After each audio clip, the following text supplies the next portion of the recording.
Hello students. पिछली class में हम लोग डायरेक्ट से इनडायरेक्ट कैसे बनाया जाता है ये सीख रहे थे। सारे नियम आपको पढ़ा दिए गए हैं। अब यहाँ पर एक्सरसाइज सीधे कराई जा रही है कि कैसे डायरेक्ट से इनडायरेक्ट बनाएं, उसका प्रैक्टिस कर रहे हैं। आइए चलते हैं सीधे सेंटेंस पर। Change the following sentence into indirect speech. First sentence है हरी सेड टू रेखा, ये रिपोर्टिंग वर्ब है। इसको बोलेंगे Hari told Rekha, that connective word लगेगा। Your brother will not deliver I speech in parliament the day after tomorrow. क्या बनेगा? Her brother, रेखा के अनुसार योर को बदलेंगे तो हो जाएगा हर ब्रदर। विल नॉट का वुड नॉट हो जाता है। Deliver I speech in parliament the day after tomorrow को कर देंगे the day after next day. Second sentence है he said to them I am unable to walk, I am unable to walk. क्या बनेगा? He told them that he was unable to walk. ये आपका बन जाएगा इनडायरेक्ट। आई को बदलेंगे reporting verb के सब्जेक्ट ही के अनुसार, तो आई हो जाएगा ही, एम का वाज हो जाता है। नेक्स्ट है Mohan said Krishna I shall never betray you. इसका बनेगा मोहन टोल्ड कृष्णा। ये जो कृष्णा इन्वर्टेड कामा के अंदर लिखा हुआ है रिपोर्टेड स्पीच का पार्ट लग रहा है, पर ये रिपोर्टिंग वर्ब का ऑब्जेक्ट है। ये चीज़ ध्यान रखना, ये लिखने की एक स्टाइल ही है, समझ लीजिए। तो हम इसको कृष्णा को क्या करेंगे, रिपोर्टिंग वर्ब का ऑब्जेक्ट मान लेंगे। Mohan told Krishna that he would never betray him, ये हो जाएगा। फोर्थ नंबर का आपका सेंटेंस है he said to us if I were here I would have prevented it. क्या बनेगा indirect? He told us, he said to us को fourth number, he told us. If को हटा देंगे, दैट लिखेंगे, that he was there, he was here का there हो जाएगा, he would had prevented it, ये आपका बन जाएगा इनडायरेक्ट। अगला वाक्य है आपका he said you must keep this in your pocket. इसका इनडायरेक्ट बनाना है।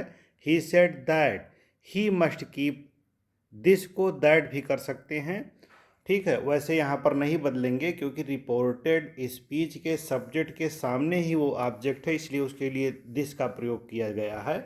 और जब रिपोर्टेड स्पीच के सब्जेक्ट के सामने कोई ऑब्जेक्ट हो उसके लिए दिस का प्रयोग हुआ हो तो नियम है कि उसे हम नहीं बदलते हैं। तो यहाँ पर दिस का दिस ही रहेगा। You must keep this in your pocket को इन योर पॉकेट लिख देंगे। अब इसका दूसरे तरीके से हम बनाते हैं। ही सेड, यू को बदलेंगे किसके अनुसार? ऑब्जेक्ट के अनुसार। ऑब्जेक्ट यहाँ पर कोई है नहीं रिपोर्टिंग वर्ब का, तो हम मी मान लेंगे कि उसने मुझसे कहा। अब क्या बनेगा सही माने में? ही सेड टू मी को बदलेंगे, ऐसे लिख देंगे he said that I must keep this in my pocket. ये इसका बनेगा आपका इनडायरेक्ट। ये सही वाक्य हुआ। 6 नंबर का वाक्य he said I lost the money bag in the train. ठीक है, इसको बनाएंगे indirect. She said that she had lost the money bag in the train. Lose, lost, lost, ये पास्ट इंडेफिनिट था तो क्या हो गया? पास्ट परफेक्ट हो गया। 7th, the boy said I am doing this work honestly. The boy told, sorry told नहीं, the boy said ही रहेगा, that he was doing this work honestly. ये इसका बन जाएगा indirect. 8th number, she said I have not done my homework. She said that she had not done her homework. I को बदलेंगे सी के अनुसार तो हो जाएगा सी, और आई के साथ माई आया था रिलेटिव प्रोनाउन, तो ये हो जाएगा ही के सी के साथ हर हो जाएगा। 9th नंबर है the principal said to the student. क्या बनेगा इसका? The principal told the student. You see जो है ये हट जाएगा, ये एक्स्ट्रा वर्ड है, इसका कोई यूज नहीं है। दैट लगाएंगे। I can not give you any other chance. क्या हुआ इसका? That he could not give them, he could not give him, them नहीं him, give him any other chance. यहाँ पर ध्यान देंगे, आई को बदल दिया प्रिंसिपल के अनुसार ही हो गया, और यू को बदल दिया स्टूडेंट के अनुसार तो हो गया हिम हो गया। ठीक है, अगर स्टूडेंट्स होता, कई विद्यार्थी होते, तो यू का देम हो जाता। तो क्या बना आपका पूरा sentence, the principal told the student that he could not give him any other chance. ये आपका बना इनडायरेक्ट। 10वां वाक्य है, the boy said to me, the boy told me that he was grateful to me. ये इसका बनेगा क्या कहते हैं, इनडायरेक्ट। आई को बदल दिया द बॉय के अनुसार और यू को बदल दिया मी के अनुसार तो मी हो गया। 11 number, he said to his father, he told to his father that you need not worry about it. क्या होगा, he need not worry about it, that लगा करके जोड़ देंगे और इनवर्टेड कामा हटा देंगे। 12 नंबर, my friend said to me, ठीक है, I can not disclose this secret. क्या बनेगा इसका, my friend said to me को इसको लिखेंगे my friend told me that he could not disclose that secret, और दैट के स्थान पर दिस भी लिख दो तब भी गलत नहीं है।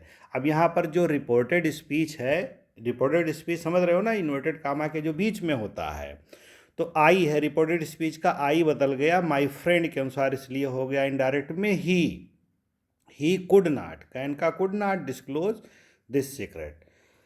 अगला है 13 नंबर का वाक्य है, 13th number, the principal said to the students you may go to your class now, I shall see what I can do in this matter the day after tomorrow. क्या बनेगा, the principal told the students, principal ने विद्यार्थियों से कहा, that they might go to their class then, they might go to their class then. You का they हो गया क्योंकि स्टूडेंट्स है, प्लूरल है, ठीक है, और नाउ का देन होता है। अब आगे फिर से हम लिखेंगे रिपोर्टिंग वर्ब का ही part, and principal said again, ये भी लिखेंगे, that he would see what he can का what he could do in that matter the day after the next day. ये आपका इनडायरेक्ट बनेगा, समझ रहे हैं। Mohan said I do not doubt your sincerity, इसका बनेगा indirect, Mohan said that he did not doubt his sincerity. यहाँ पर योर को बदलेंगे, हिज हो जाएगा, और रिपोर्टिंग वर्ब सेड जो है उसके बाद हिम की कल्पना कर लेंगे। अगला वाक्य, और ये है इस एक्सरसाइज का लास्ट वाक्य, सावित्री सेड ओ यमा द पावरफुल लॉर्ड, ठीक है, you have promised my husband and my self 100 sons, I do not wish for heaven itself without my husband. तो इसका इनडायरेक्ट क्या बनेगा, देखें, सावित्री और सावित्री ने क्या कहा, सावित्री सेड को बदलेंगे, Savitri said to Yama addressing as a powerful lord, ठीक है, सावित्री ने as a powerful lord address करते हुए कहा, that he had promised her husband and herself 100 sons। फिर लिखेंगे, she did not wish for heaven itself without her husband, और यहाँ पर चाहें तो एक रिपोर्टिंग वर्ब ऐड कर सकते हैं, and Savitri said again that she did not wish, ठीक है, फॉर हेवन हर सेल्फ हो जाएगा विदाउट हर हस्बैंड, ये इसका बनेगा। जहाँ पर एड्रेस होता है वहाँ पर एड्रेसिंग लिख देते हैं, Savitri addressing as a powerful lord and said, ऐसे भी इसको किया जा सकता है, addressing as a powerful lord Savitri said, ये भी इसका बन सकता है। फिर इसके बाद दैट लगा करके वाक्य को जोड़ सकते हैं। तो ये आज की एक्सरसाइज का लास्ट वाक्य था। इसी तरह से आपको क्लास मिलती रहेगी। यदि आपको इस तरह से पढ़ने में कोई कठिनता होती हो तो आप लोग कमेंट में लिखें, फिर इसका आंसर भी लिख के दिया जाएगा। Thank you.